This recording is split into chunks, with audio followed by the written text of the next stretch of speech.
Chers étudiants, bonjour. Dans cette vidéo, on va voir la suite du cours sur le travail et énergie.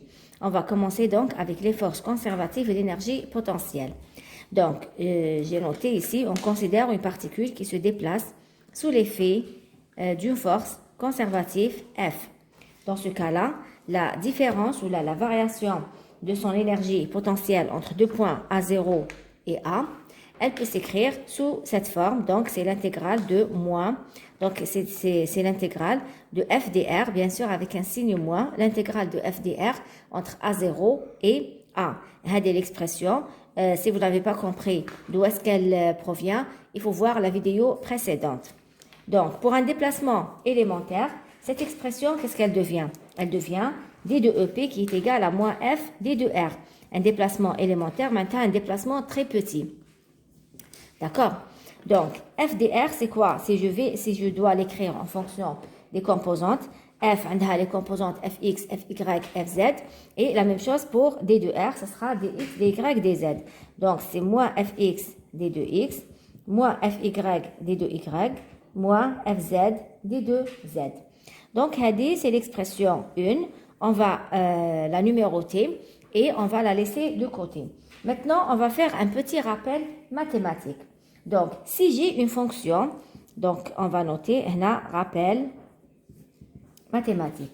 Donc, pour une fonction f avec les inconnus x, y, z, pour n'importe quelle fonction f, x, y, z, continuellement dérivable,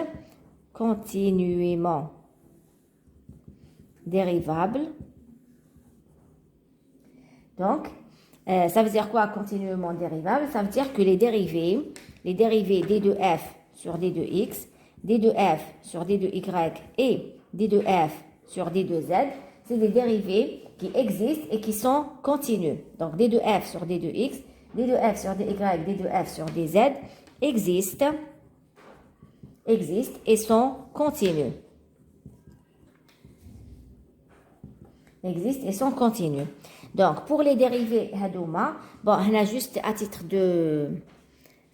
d'information, le signe quand je mets la dérivée, c'est parce que f a plusieurs inconnus. D de f sur d de x, je mets ce qu'on appelle le d rond. Si f avait une seule inconnue, je n'écris le d rond, mais j'écris le d droit. D de f sur d de x. D'accord? Donc, je reviens à ce que je disais tout à l'heure. Donc, si les trois dérivés existent, donc on peut définir le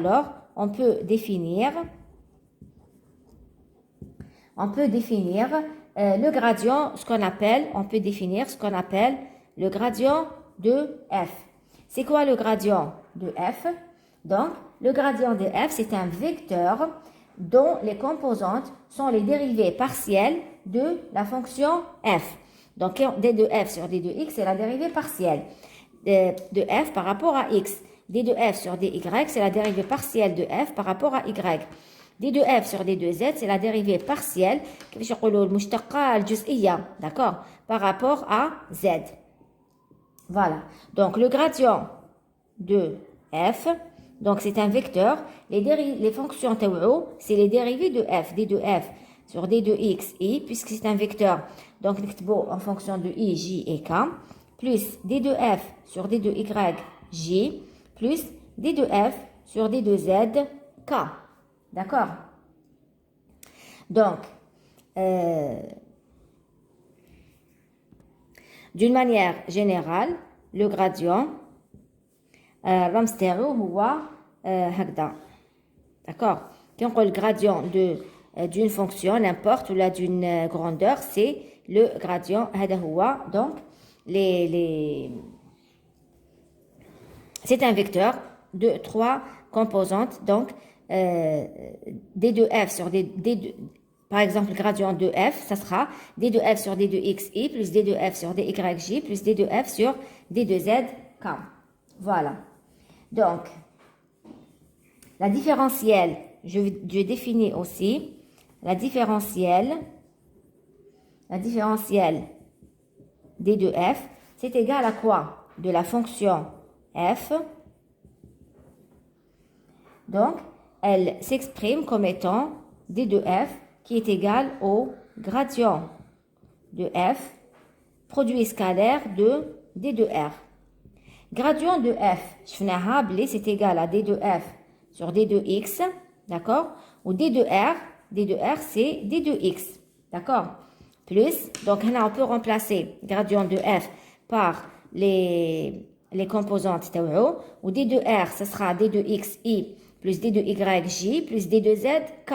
Donc, le produit scalaire, je retiens la première composante I, mais la première composante I, ça me donne D de F sur D de X, I, plus D de F sur D de Y, D de Y, D de F sur D de Y, c'est la composante T, le gradient de F, ou D de Y, c'est la composante D de R. Et la même chose pour la dernière expression, D de F sur D de Z fois D de Z. Donc, la différentielle de l'énergie potentielle, elle s'écrit donc comment? Donc, elle dit d'une manière générale, D de F. Maintenant, si je parle, ce qui nous intéresse, si F est égal à EP, ce qui nous intéresse, c'est l'énergie potentielle. Donc, l'énergie potentielle, qu'est-ce qu'on va écrire? D de EP, c'est égal à quoi? C'est égal à D de EP sur dx, D de x, plus D de EP sur D de y, D de y, plus D de EP sur D de z, D de z. Donc, la relation 2. Si je fais l'égalité, bien sûr, on a D de EP ou on a D de EP. Ça veut dire que la première relation est égale à la deuxième relation. Donc, qu'est-ce que je vais faire? Je vais identifier membre à membre. Donc, cela veut dire quoi? Cela veut dire que le coefficient D de x est égal au coefficient D de x dans la deuxième relation. Donc, D de EP sur D de x, c'est égal à quoi? C'est égal à moins fx. D'accord? Deuxièmement, le coefficient D de y dans la deuxième relation est égal au coefficient de D de y dans la première relation. Cela veut dire aussi que D de EP sur D de y, c'est égal à moins f de y. Et la même chose pour EZ, D de EP sur D de Z est égal à moins f de Z. Alors, on dit alors que F dérive, on dit alors que la force F dérive d'un potentiel EP, voilà, et donc on peut relier la fonction EP ou l'énergie potentielle à la force par la relation F est égal à moins gradient de EP. On va l'écrire. Donc, les relations dont on aboutit. Donc, D de EP sur D de X égale moins Fx. On dit alors que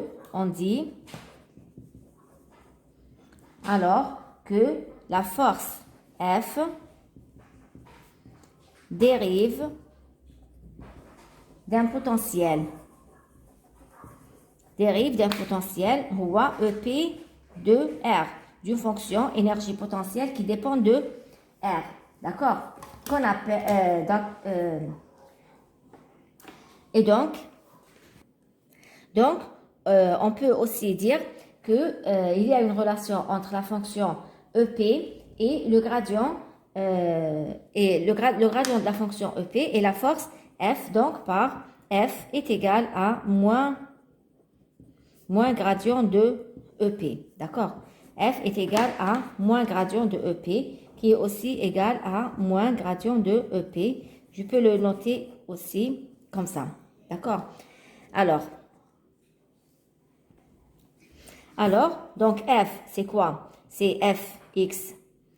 Donc, on va le noter ici. F, c'est Fxi plus Fyj plus Fzk qui est égal à moins D2 EP sur dx, puisqu'on a le signe moins.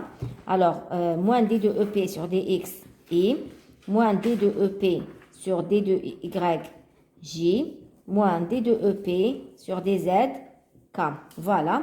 Donc, le gradient de EP, c'est donc l'expression le gradient de EP. Donc, à partir de là, je peux déduire que Fx est égal à moins D2 EP sur dx, Fy, c'est moins D2 EP sur dy, ou Fz, c'est moins D2 EP sur dz. D'où l'écriture Hadia. Voilà. On va voir maintenant les diagrammes d'énergie potentielle. Alors, le diagramme d'énergie potentielle, c'est quoi? C'est la courbe de l'énergie potentielle en fonction de X, ou là de Y, ou là de Z. Donc, si on considère une particule qui se déplace sous l'effet d'une force conservative F, bien sûr, je peux avoir son diagramme d'énergie potentielle. L'étude de ce diagramme peut fournir des renseignements concernant la nature du mouvement. D'accord?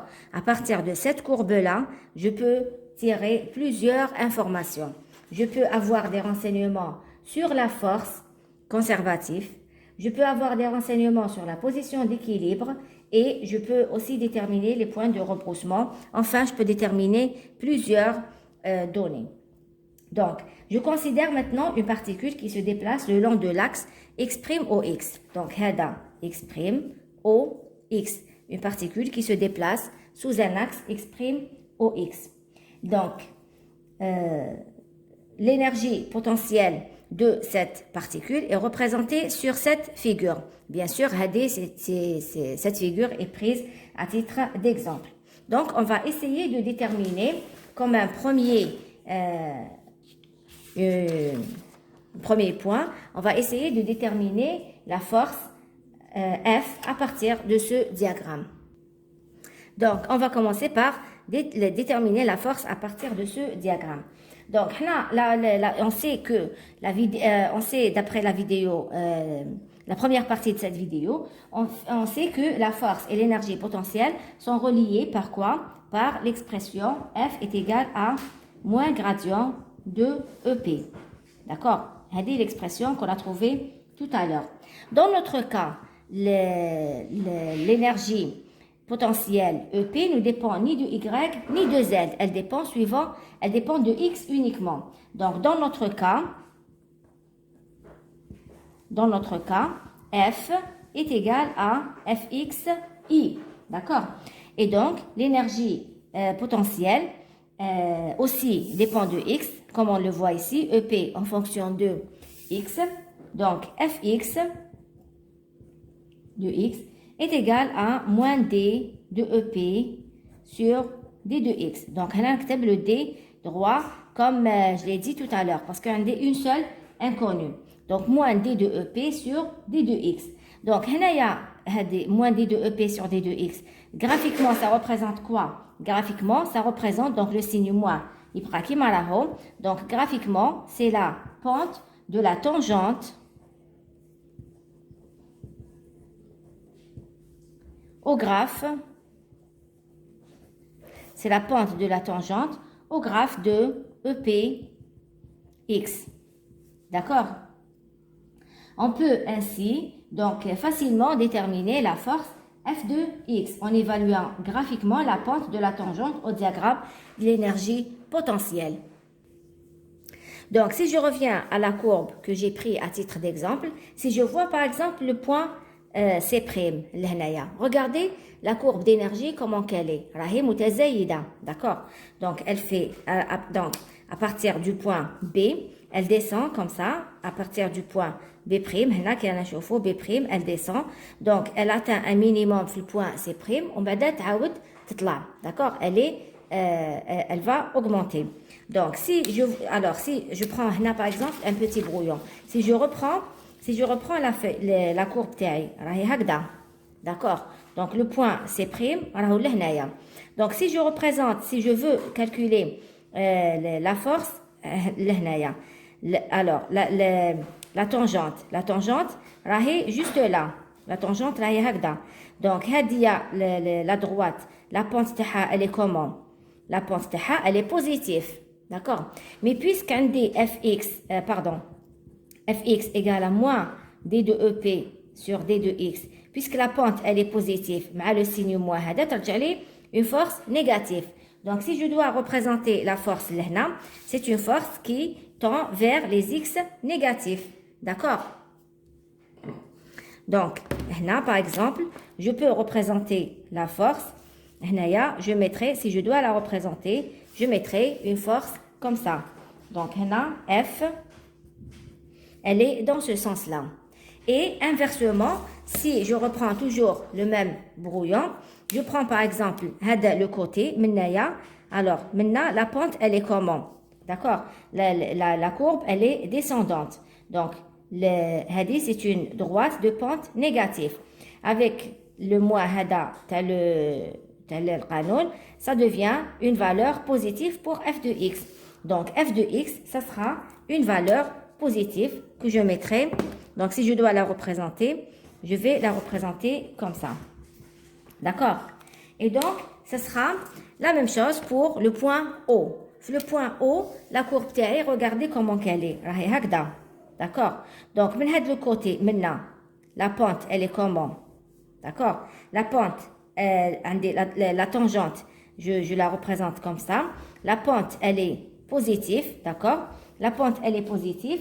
Comme la force, c'est moins la pente, donc la force, elle sera négative. Donc, si je dois représenter la force, le point O, elle sera négative dans ce sens, donc elle sera comme ça.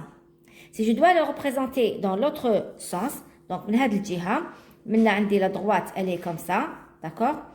C'est une droite de pente négative. C'est une droite de pente négative. Donc, la pente, elle est négative, mais le signe muahada, ça me donne une force qui est positive. F de x, je peux dire ici que f de x est positif. D'accord? Et etc. Je peux le faire aussi pour plusieurs points. On va maintenant déterminer les positions d'équilibre. Donc, pour déterminer les positions d'équilibre, alors, les positions d'équilibre sont définies telles que donc, les positions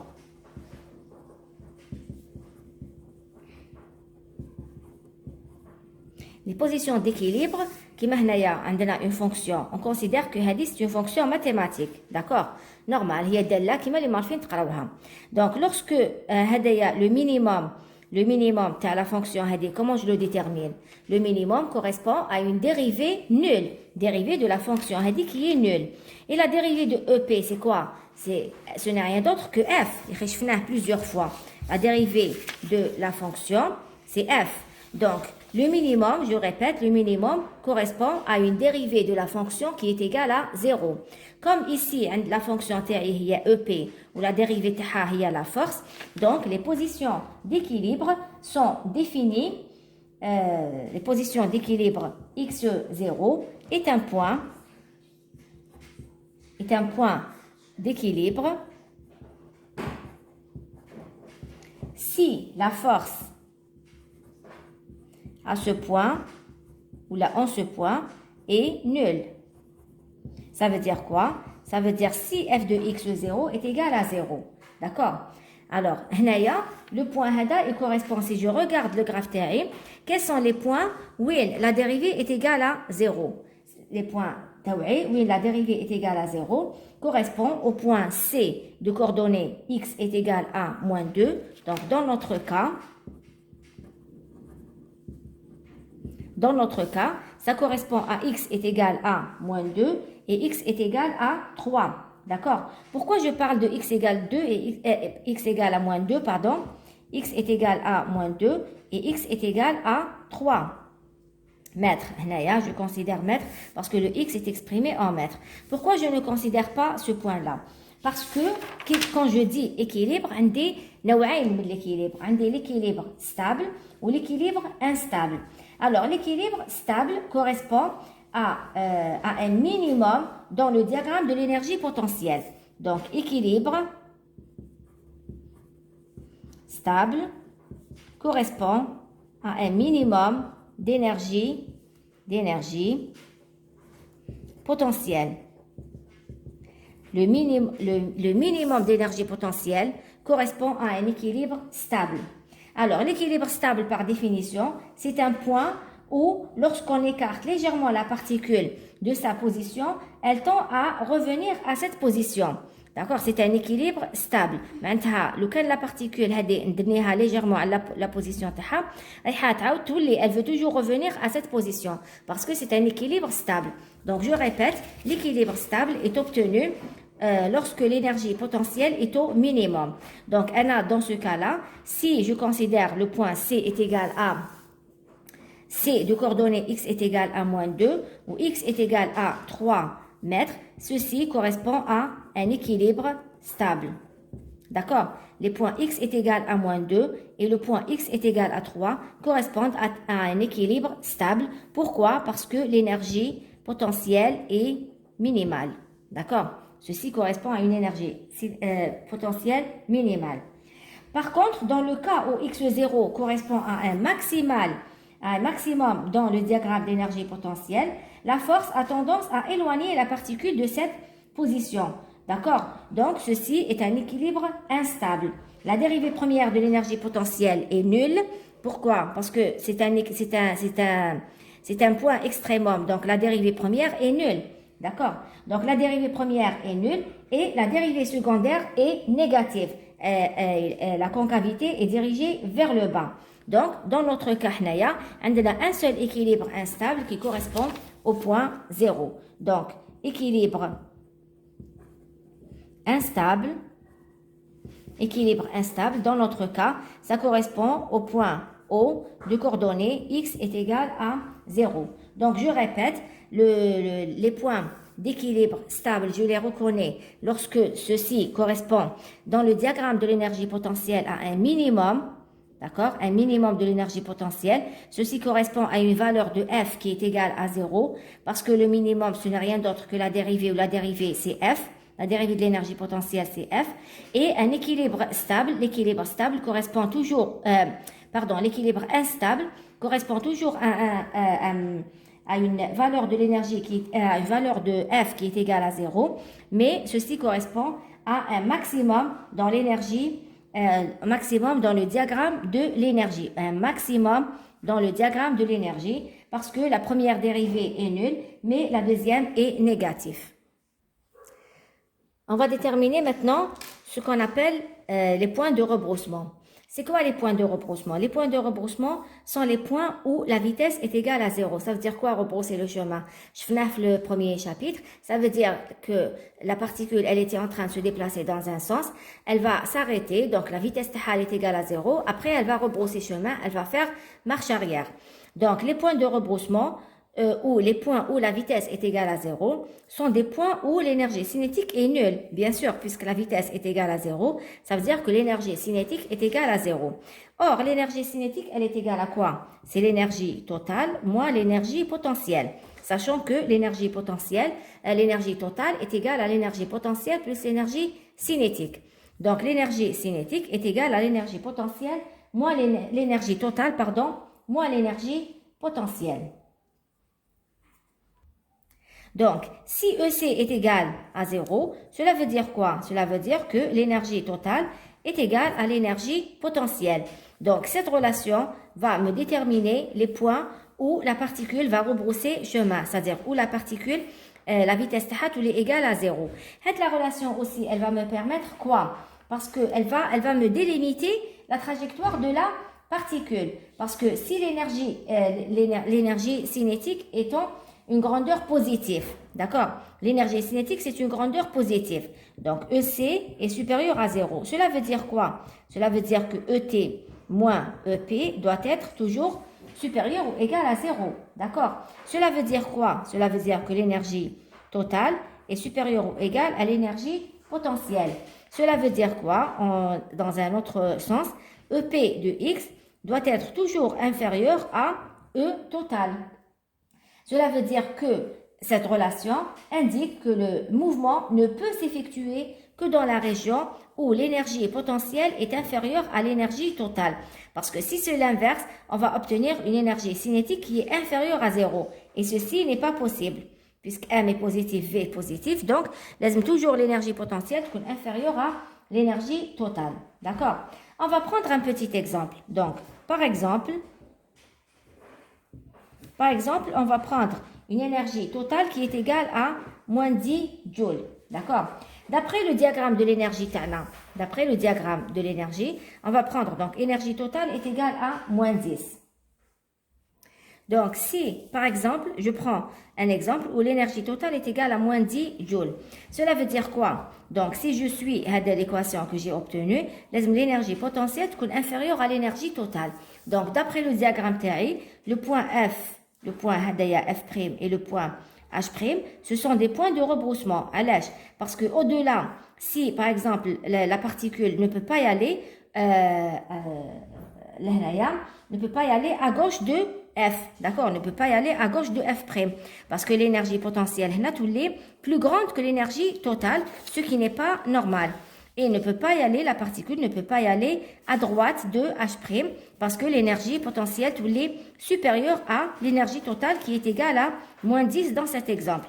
Maintenant, ça veut dire quoi? Ça veut dire que la particule, elle est confinée dans cette partie. Donc, les points F' ou H', ce sont des points de rebroussement. Donc, elle va se déplacer comme ça. Elle va être obligée de rebrousser chemin quand elle arrive au point F'. Et quand elle arrive au point H', elle va aussi rebrousser chemin. Elle va rester entre ces points-là. Elle ne peut pas y aller au-delà parce que l'énergie tahat est supérieure à l'énergie totale. Voilà, donc pas pour cet exemple.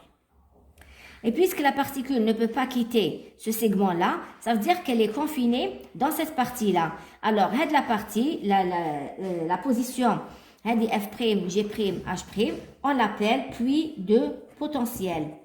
Puits de potentiel. Puits de potentiel, donc c'est la courbe F', G', H'. C'est la partie de la courbe, la partie F', G', H', on l'appelle puits de potentiel. Parce que la particule ne peut pas quitter le segment FH, ne peut pas quitter le segment. D'accord? Si, par exemple, si je prends un autre exemple, si l'énergie totale est égale, cette fois-ci, à moins 2,5 joules. L'énergie totale est égale à moins 2,5, ce que j'ai représenté ici. Une énergie totale qui est égale à moins 2,5. Donc, pour que l'énergie cinétique soit supérieure à 0, il faut que EP inférieur ou égal à ET. Ça veut dire qu'il faut que l'énergie potentielle soit inférieure ou égale à moins 2,5. Donc, les points de rebroussement terre, c'est quoi? C'est le point, puisqu'un des est moins 2,5. Donc, si l'énergie totale est égale à moins 2,5, les points de rebroussement terre, les points. Donc, point de rebroussement, c'est quoi? C'est le point B et le point D. Le point B et le point D. Et c'est le point E et le point c'est le point I. Donc c'est le point E et le point I. D'accord?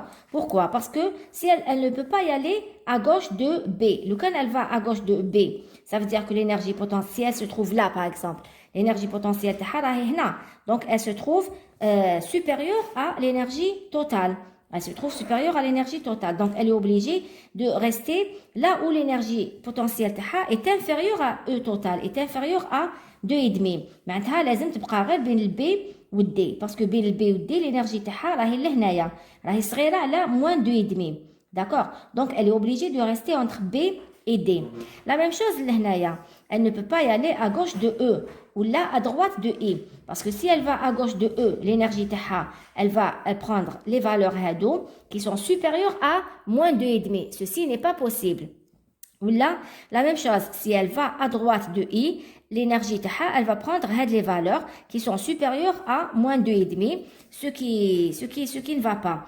Donc, les points de rebroussement, le point E et le point I. Donc, elle est obligée de rester entre le point, de faire de va-et-vient entre le point E et le point I. On dit que la particule va osciller entre le point E et le point I. Et donc, elle va se retrouver dans l'un des puits de potentiel. Soit elle se retrouve dans le puits B', C', D', soit elle se retrouve dans le puits E', G', I'. D'accord? Mais elle ne peut pas passer de l'un à l'autre à cause de la position D', O, E', de la courbe d'énergie potentielle que l'on appelle une barrière. C'est une barrière de potentiel. Donc, D', O, E', c'est une barrière de potentiel. C'est une barrière de potentiel. Donc, si elle se trouve dans ce puits-là, elle ne peut pas y aller au deuxième puits à cause de cette barrière de potentiel. On va prendre maintenant un petit exemple. Dans le cas où la particule, dans le cas où la particule est abandonnée sans vitesse initiale, ça veut dire quoi? Ça veut dire avec une énergie EC qui est égale à 0. Donc, sans vitesse initiale, ça veut dire V égale à 0, donc EC égale à 0. Elle est abandonnée à partir du point A0, à partir de ce point-là. Elle est abandonnée à partir de ce point-là, Hada A0 plutôt, Hada A0', c'est la projection sur l'énergie potentielle. Donc, on l'abandonne à partir du point A0 avec une énergie cinétique égale à 0. Donc, si la particule, elle est là, donc l'énergie potentielle, elle est égale à quoi? L'énergie potentielle, je fais la projection comme ça. Si la particule, elle est là, je fais la projection pour trouver l'intersection à la droite, la courbe TR. Donc, l'intersection me donne le point Hada. Ça veut dire que l'énergie potentielle est égale à 10 joules. D'accord? Ça veut dire que l'énergie potentielle est égale à 10 joules. Et dans ce cas-là, l'énergie totale est égale à 10 joules. D'accord? Puisque l'énergie cinétique est égale à 0. Donc, l'énergie totale est égale à 10 joules. Donc, elle va se déplacer dans le sens des X positifs. Cette particule, elle va se déplacer dans le sens des X positifs tant que son énergie potentielle restera inférieure à l'énergie totale qui est égale à 10 joules. Donc, si l'énergie totale est supérieure à l'énergie potentielle, elle peut se déplacer dans l'axe des X et elle y restera tant que l'énergie potentielle est inférieure à 10 joules. On va voir maintenant l'énergie mécanique et les forces non conservatives. Donc, qu'est-ce qu'on a vu à propos des forces conservatives? Lorsque la force est conservative, l'énergie totale est conservée. L'énergie totale est conservée, ça veut dire que la variation de l'énergie totale est égale à 0. Delta de ET qui est égal à delta de EC plus delta de EP est égal à 0. On a aussi delta de EC, la variation de l'énergie cinétique, est égale à la somme des travaux des forces conservatives. Donc, si je remplace delta de ET, c'est égal à quoi? Delta de EC, je vais la remplacer par la somme des travaux des forces conservatives, ce sera plus delta de EP. D'accord? Donc, delta de EP, c'est égal à 0. Donc, Hada, c'est quoi?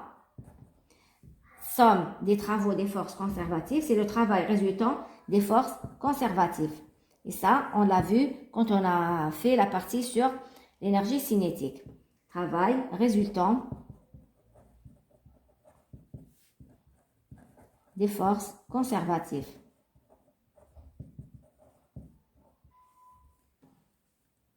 Maintenant, si la particule est soumise à la fois à des forces conservatives et des forces non conservatives, qu'est-ce qu'on va écrire? Donc, on a dans le cas des forces conservatives. Maintenant, on a force conservative et force non conservative. La force non conservative qui nous intéresse le plus, il y a la force de frottement, d'accord? C'est la force de frottement. Donc, qu'est-ce qu'on peut dire là? Je sais que delta de ET est égal toujours à delta de EC plus delta de EP, d'accord? Parce que dans le cas du force conservative ou de la machine conservative, on dit toujours l'énergie totale est égale à l'énergie potentielle plus l'énergie cinétique. Elle est toujours liée, toujours à les vérifier. L'énergie totale est égale à EP plus EC. Maintenant, la variation delta de ET, c'est delta de EC plus delta de EP.